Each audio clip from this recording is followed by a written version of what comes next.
The 24/7 like nature of OCD is what makes it so hard. Only when you've got this disorder do you know that. The vice-like grip in your stomach, holding you tight from physical anxiety symptoms, whilst you're working on a new mental thought that you've just got in your head. If I was suffering with OCD, I could go through so many things just looking around this room right now of things that would take me 0 to 100 back in the day when stuck with OCD. Take, for example, I had a shower a moment ago. His eye's a bit red from the hot water. I'd go, oh, that's an infection. That's something gone wrong with your eye. That means you've now got, I could link it to any other health problem. I just had something to eat. I just had chicken, rice, pasta, and it was about 60 grams of protein in that. And then I forgot whilst I was eating that, because I had a large bottle of water next to me, and I poured myself out a protein shake, so I had 120 grams of protein. Now, I don't normally eat that much in one meal because that's not to be advised. But if I was suffering from severe chronic OCD, it would go, oh, that's so bad for you. That's going to damage your body in some way. And then I'd be testing for symptoms, thinking of symptoms. Then I could look around the room and I could think, okay, is there anything in this room that could particularly damage me? Like, what happens if the painting above the bed falls on my head and kills me? Then I would test the screws in that painting and check that they were okay.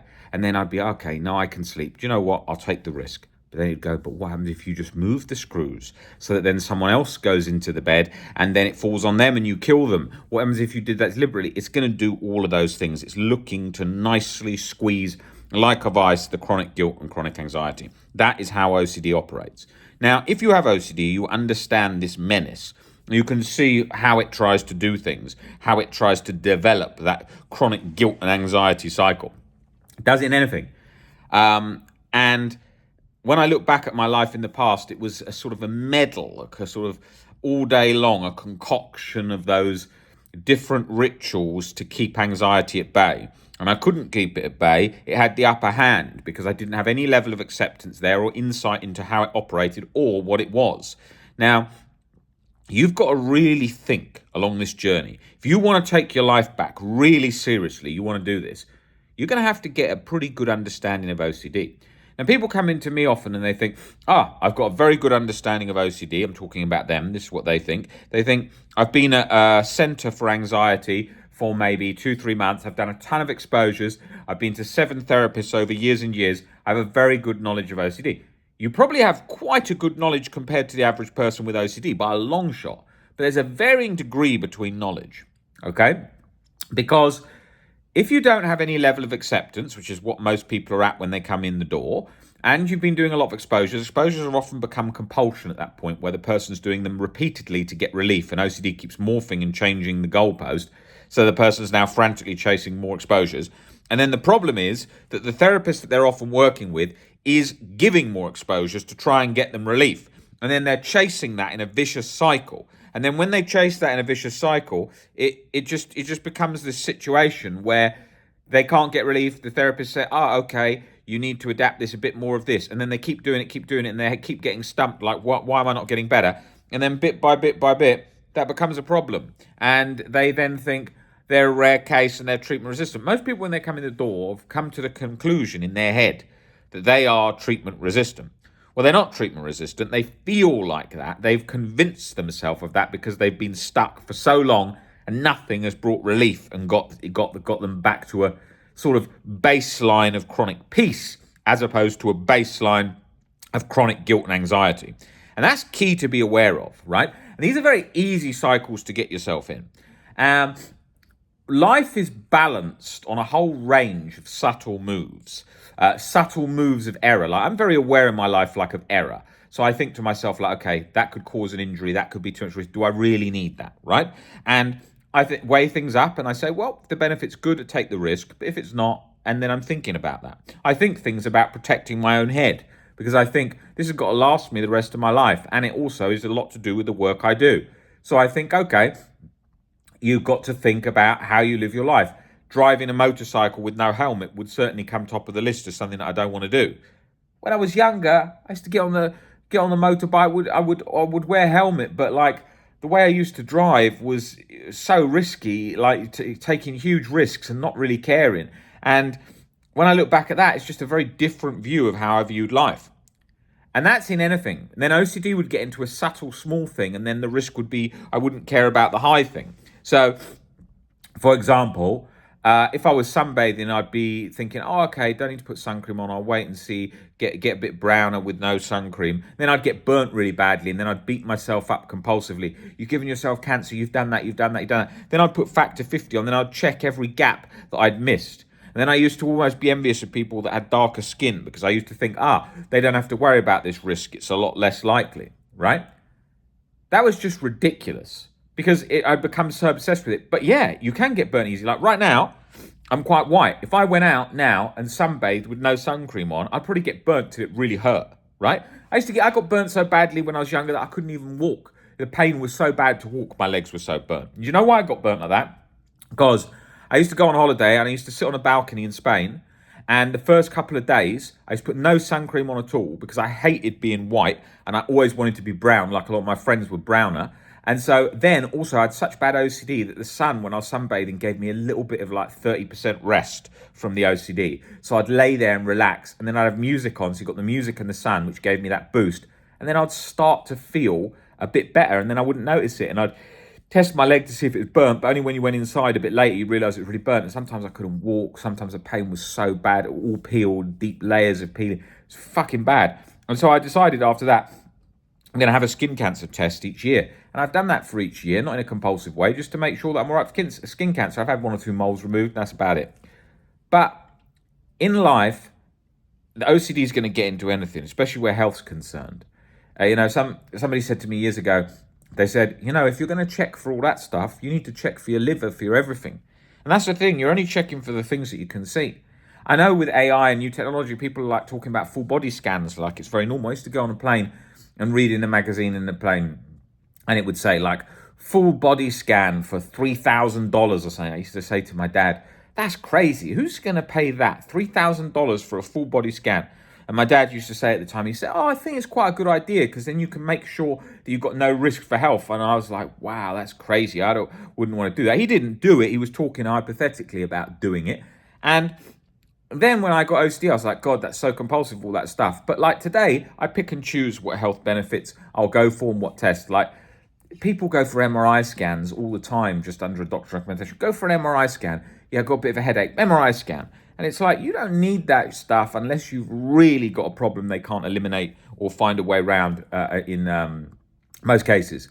And I remember when I had tinnitus for the first time, very bad. And I had tinnitus like ringing in my ears all the time. And I was in a really bad way. And I looked up online. I looked up best ENT in London.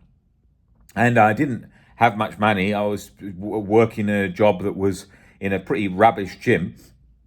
I wanted to get my ears looked at. So I went to see this best ENT in London. I'm trying to remember his name now. And that was the guy. It was some ridiculous price to see him. He was the best specialist ENT. I went down there. He was sitting in a big leather chair with like bookshelf behind him. And he sort of sat down, I sat down, and then he was like, so, what are you in here for? And I was like, for this thing, tinnitus. Oh, tinnitus, very interesting, very interesting. Okay, let me have a look. Okay, yeah, I think you need an MRI. Like, why do you need an MRI for tinnitus? I got a ring in my ear. And he's like, no, you need hearing test, all this stuff. I did all that stuff. It was only a long time later that I was reading in a forum about tinnitus, and there was some nutcase sort of veteran of tinnitus there who'd been in a war and a grenade had gone off near his head. And he said, I've got the worst tinnitus. Can't deaf in one ear and tinnitus in the other ear. He said, I don't give a fuck. He said, I don't give a fuck because I live my life. I do everything. I go out with my dog. I go out have a sandwich. I go for a walk and I live my life fully, even with the tinnitus. Yeah? And I thought, God. And then they said, how loud is tinnitus? He said, I don't really hear it now because I'm not scared of it. And that day on, then I learned to see, if he could be all right, then I can be all right. And then I became less and less scared of it, and it lost its power, it lost its grip, and then it went. I still got it. I've got tinnitus all the time, but I don't notice it. I don't even hear it. So it's silent, and I listen for it, and then it goes louder. And those things change your life, those perception. Like So many things, like in and out of the hot doctors. Twice a week I was going check up to feel safe, to get to a baseline of peace, to feel safe. That was a disaster because I was compulsively doing it. Doctors, hospital twice a week. They used to say when I used to go in there, "Oh, you're in here again, Mr. Bray. Oh dear." And I got thrown out of the doctors a few times. "What are you doing in here? You're the guy with OCD. Get out of here. You've wasted enough of our bloody time." And then even when they were saying that, I'd notice like a little bit of paper on the floor in there, and I'd think, "Oh yes, I did get HIV. She did the blood test wrong, and that's the bit of the sticker from where she's first put that on my arm. And if that's on the floor, that means she's doing them wrong. Oh, I just need to check. Excuse me, was that there before? Get out!" And like, I was just crazy stuff. I only felt at peace when I was sitting in the waiting room. There was at one point when it was at the worst. Yeah, I only felt at peace when I was sitting in the waiting room because I thought, if anything goes wrong here, I'm all right because I can just go over there. Or like when you're plugged into an ECG or saying, "Oh, I'm all right. They've got me in this." And I used to panic them so much. They used to give me things because they used to really believe it because of how much conviction I told them with it. And that's like when people come into me and they're big, long Latin names for their disorders or for their medicines or whatever. And I say, "How much have you been researching this?" 7 hours a day, the last 2 years. They're so lasered in. And you've got to pull back on that because it's like, if I went back through my whole life, it felt every single time convincing I was going to get that disease. I'd be like, "Oh my God, I've got that. That's definitely a highest chance." And then when they used to tell me you haven't got it, I'd be like, "What?" And so because you convince yourself so much over and over and over, and then you just learn to not give a damn. You learn to be at peace. You learn to not care. Accepting death was key. That really got into the core of it and just stopped that constant on edge cycle with the health. But with all those things, I don't have any chronic guilt, chronic anxiety. I'm sitting here completely in peace here now, and I'm relaxed. There's nothing I'm worried about. There's nothing I'm thinking, "Oh my God, I've got to do this tonight," or "I've got to do this tomorrow," or like I'm anxiously dependent on getting an answer for this particular thing. I'm good. I'm at peace. I feel good. My body feels normal. Sure, I've got some health concerns on my normal health. I just diagnosed with severe sleep apnea the other day, right? Okay, I have to use that CPAP machine. I have, what else do I have? Some, as I've said in these videos before, some neurological things that I have, right? But in my family, that exists. My dad's narcoleptic. My mum's got different neurological pain-related things. I haven't got fibromyalgia, but I find that I get like not like acid reflux that I used to get with anxiety, but I get this thing which is called silent reflux, LPR, basically where the acid vapor from the stomach comes up into the throat. And I get that occasionally, but not much. What other things do I get? I've got Raynaud's disease, which is, I think it's called Raynaud's. It's not called disease, it's called Raynaud's phenomenon. So it's basically where your hands are mottled, again, due to the nerves. So I could probably chalk that up to sort of like battle scars from OCD. They're not like full-blown fibromyalgia with pain. They're not like chronic fatigue syndrome with like serious fatigue. Maybe it's like a kind of dysautonomia that's not POTS. I think that's maybe where I would fall on that line. But like how I live good. Like there's no problems. It's a funny thing. You don't realize how many things that humans have that haven't got OCD. Like people have got loads, but how many often do you meet someone who's like no asthma, no allergies, fit, healthy, no problems? You don't. Nick's got psoriasis, bad psoriasis, yeah, on his legs, very bad. Momin, always kind of like slightly unrefreshing sleep, right? He wakes up 4 or 5 times a night, not unrefreshing sleep, but like just patchy kind of sleep he gets at times, right? What other things do I get? I'm trying to think now. Back pain. I've got chronic back pain because of injuries from the gym in the past. But otherwise, no, I'm good. Look at the work rate I work at. 7 days a week, really enjoying what I do, full of energy, love life, feel good. You never see me, "Oh, I don't know what to do." No setbacks, nothing. It's not there. And you'd know when I have that, because when I was stuck like that in the past, it would be like this. I'd be sort of checked out, sort of glazed over, not really there, and sort of that lockup, that mental lockup where you can't work like that. You can't do things like that. You're locked up. When you know what to look for, you can spot it. When you got OCD, you know to notice it. I can notice in other people very fast, the mental lockup where they look like they're looking through a sort of glazed, misted bit of glass. You see that, you can spot that, and those things are there. But I think one of the things that people work for too hard is they're like, I've got to get to full recovery, got to get it all good. Yeah, it's great to be like that. There's no chronic guilt, no chronic anxiety. Stomach is very relaxed, shoulders is very relaxed. Yeah, it's good. But even when I was at 20% anxiety, it wasn't bad. 20 anxiety wasn't bad at all. I could still do everything. I could still function. All right, I wouldn't be at this level, like completely like this, like not that like sort of alive feeling, but I was still living life good and could do everything, and it's not so bad. I lived with anxiety at 90% for so long. That's where you get very resilient at. You get very robust at dealing with all this health problems and anxiety through your life, so you can roll with the punches. But I think you've got to think. I've got to think is like just getting yourself to a place where you're functioning well, lower levels of anxiety, and you can do things. And then when you get to the no anxiety, of course, is great. But like if I have to sit in a restaurant tonight, have a glass of wine, and I got 20% anxiety, if someone said to me, you've got to have that now for 20 years, and they gave that back to me, I don't really give a shit. I could do everything. It's not really that much of a hindrance. When I was in the hospital, when I was having that sleep apnea test, and I saw people, I used to share a room with a guy who was 90. In the cardiology department, the guy was 90, and he had heart problems. Our age 90s lived a good life. You can see that perspective, but still thinking like, look at all the illnesses these people have got. Look at all the things they're dealing with, And that's the serious stuff. And I just wanted to get out of that hospital. And they don't let you out because they're like, oh, sleep apnea machine comes tomorrow. You've got to stay one more day. We just wanted to check that because, I didn't really know what was going on. I reported that I wasn't sleeping very well. I was noticing myself gasping for breath. And so I thought maybe I'm subconsciously stressed. But I thought I'll go to the doctor and I'll ask him about it because I thought I could have sleep apnea, the way my heart rate goes up when I stop, which is a common symptom of anxiety too. My heart rate goes very high when I wake up gasping breath, and I was sort of putting my fingers in my mouth thinking I was choking on something. And that was happening a few times, and then I was waking up quite a lot with a feeling, and I thought, nah, it's just anxiety. And I put it off for years. And then one day I thought, you know what? Sleep apnea, look, I'm working with anxiety all the time, and then I heard of people with sleep apnea and stuff like that, and I thought, maybe I should get that looked at, And I was like, but I'm not fat. I don't really snore. And then one day I put my phone next to my bed and I recorded myself sleeping, and I heard a like that. And then I heard a snoring sound as well a few times, even though my girlfriend said she never hears it, right? And I thought, no, I've got to get it checked out. And then I went in, and then they looked at me, and then they were like, okay. And I reported all of this, and then I explained it all to them. And then they said, no, we want to keep you in the hospital for 2 days and do the sleep apnea test. So I said, all right, we'll do it. And then I got my report back, and it came with severe sleep apnea, like 45 apneas an hour or something. And I thought, fucking hell, I got to be on the bloody CPAP machine. I was a bit annoyed at first. When you've gone through everything with OCD in your life, you don't want any more health things. And I thought, no, you're lucky. That thing saved your life. It keep you alive. You don't want to have a 600% increased chance in having strokes and heart attack, which you get when you've got severe sleep apnea. I don't want to have that. I don't want to just suddenly die in my sleep from that. I love being alive.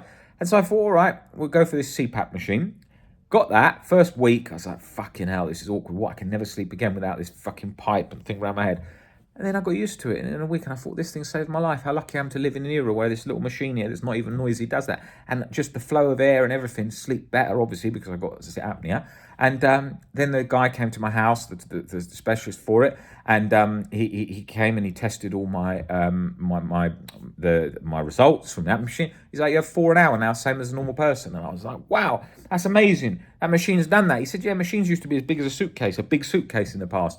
And in the next couple of years, it'll probably be cured and gone with the AI and all of this, I'm sure.